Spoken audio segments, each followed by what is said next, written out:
Será que uma carteira só com ações de bancos funciona? Será que isso é viável ou você precisa diversificar em setores? Eu sou o Miguel, esse é o canal Dividendo e Tradição, então fica comigo até o final desse vídeo para você não perder nada. Então, citando aqui uma das principais vantagens de você investir no setor bancário é a alta resiliência em crises. Todo mundo sabe que bancos estão entre os setores best, aqueles que são apelidados de setores à prova de crise. E isso acontece porque os bancos são altamente regulados e obrigados a manter níveis mínimos de capital e liquidez. Então, mesmo durante crises econômicas, eles tendem a continuar lucrativos, ainda que com quedas, o que reduz o risco de perda total. Então, ninguém tem dúvidas de que é um setor muito resiliente e que resiste bem às crises. O próximo ponto é a forte geração de caixa dos bancos. Os bancos eles trabalham com margens financeiras altas, cobrando mais juros em empréstimos do que pagam aos depositantes. É o chamado spread bancário. E isso gera lucros consistentes ao longo do tempo, mesmo com baixo crescimento. Além disso, não é todo mundo que consegue colocar um banco. Existe uma forte barreira de entrada. Então, a concorrência no setor bancário realmente é difícil e exige capital elevado. E fora esse ponto, existe uma regulamentação que é rigorosa e precisa ter confiança do público. Então, é uma imagem construída ao longo das décadas e não é tão fácil de um banquinho tomar o lugar de um bancão. Isso cria uma proteção natural contra novos entrantes, beneficiando os bancos incumbentes. E um dos pontos que mais atraem os investidores é o pagamento consistente de dividendos. Os bancos, eles estão entre os maiores pagadores de dividendos da B3. Isso por serem empresas consolidadas e com geração de caixa previsível. Então, eles costumam distribuir boa parte dos lucros aos acionistas. E um ligeiro exemplo aqui é o Itaú, o Banco do Brasil e o Bradesco, que frequentemente aparecem em listas de Top Dividend Yield. Mas isso daqui acontece justamente porque já são blue chips, que é um apelido para grandes empresas, porque são companhias que não têm mais tanto para onde crescer, então, quando não tem a oportunidade do mercado, geralmente eles preferem distribuir proventos. Então, quase sempre, quem se aposenta com ações tem empresas do setor bancário na carteira. E outro ponto que eu selecionei é que a tecnologia, ela é, na verdade, uma aliada, não uma inimiga. Então, ao contrário do que muitos pensam, grandes bancos vêm investindo pesado em tecnologia e digitalização, ganhando eficiência e reduzindo custos. E alguns exemplos é o próprio Itaú, o Banco do Brasil e Santander, que tem aplicativos e plataformas digitais robustas. Inclusive, em diversas plataformas de aplicativos, o Banco do Brasil tem uma avaliação melhor do que o próprio Nubank. Então, eles não ficam para trás nessa questão tecnológica. E aqui é o seguinte, será que essa recente alta dos bancos se sustenta ou é só um rally passageiro? Porque em 2025, o setor financeiro nos Estados Unidos, incluindo os principais bancos, apresentou alta de 2 dígitos, superando o S&P 500, graças à expectativa de cortes de juros e bons resultados nos testes de estresse regulatórios. E nos últimos 14 anos, os setores financeiros, eles superaram o mercado em 10 ocasiões, mostrando resiliência de longo prazo. E é claro que nem tudo são flores, então eu separei alguns pontos negativos de você ter uma alta concentração na sua carteira no setor bancário, especialmente se você tiver a totalidade de suas ações apenas no setor bancário. E veja só o seguinte, tudo o que eu aprendi até hoje sobre dividendos começou com livros, mas não é qualquer livro. Eu separei uma lista com os mais poderosos, os que realmente mudaram o meu jeito de investir e aceleraram os meus resultados. E claro, eu disponibilizei essa lista com um link para todos esses livros, está aí no comentário fixado. Então não deixe de ver, porque esses livros valem mais do que muita mentoria por aí. Bem, se todo o seu patrimônio está em um único setor, qualquer crise bancária ou mudança regulatória pode afetar 100% da sua carteira. Então, salvo as exceções, se você tem poucos anos de bolsa, se você tem um capital que ainda não é tão relevante, tudo bem, você está perdoado.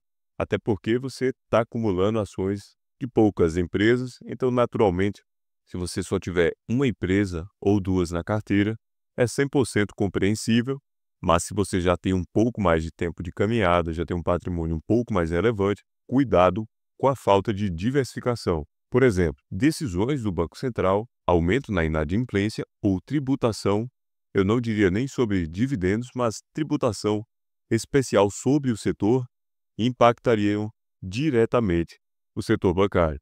E no ponto de risco e concentração do setor bancário, o que acontece é o seguinte: em mercados altamente concentrados, bancos costumam ser mais estáveis, graças à maior diversificação interna e confiança regulatória. Porém, essa estabilidade pode se tornar risco sistêmico devido ao efeito too big to fail. Então, tem que tomar cuidado com aquela questão de que é grande demais para falhar ou quebrar, porque não existe isso. Qualquer empresa está propícia a um momento de dificuldade, inclusive de quebrar. Quem investe tem que ter essa consciência. Então, investir em ações de grandes empresas não é sinônimo de retorno garantido ou de que a empresa nunca irá quebrar. Claro que você mitiga muitos riscos e quando você se expõe a uma grande empresa, sobretudo a um grande banco, você corre menos riscos do que se expondo a um banquinho ou uma fintech. Mas ainda assim, não é porque você aceitou correr o risco de investir em ações que necessariamente você vai ser bonificado. Nada é garantido. Então, é por isso que a diversificação entre setores e ações é muito importante. Então, crises bancárias e risco sistêmico. Países com mercado bancário concentrado tiveram menor probabilidade de crises, mas o risco sistêmico aumenta em caso de queda de grandes bancos. E crises de crédito normalmente são desencadeadas por concentração excessiva de empréstimos, evidenciando a importância da diversificação de crédito. Então, um banco que não tem uma boa diversificação de crédito e que tem todo o seu dinheiro emprestado a um setor específico, isso representa um perigo muito grande.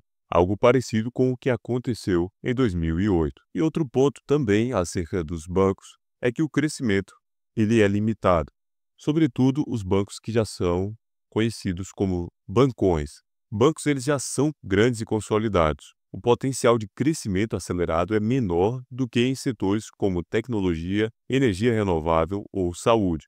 São ações de valor, não de crescimento. Então, o retorno tende a vir mais dos dividendos do que da valorização de suas ações em si.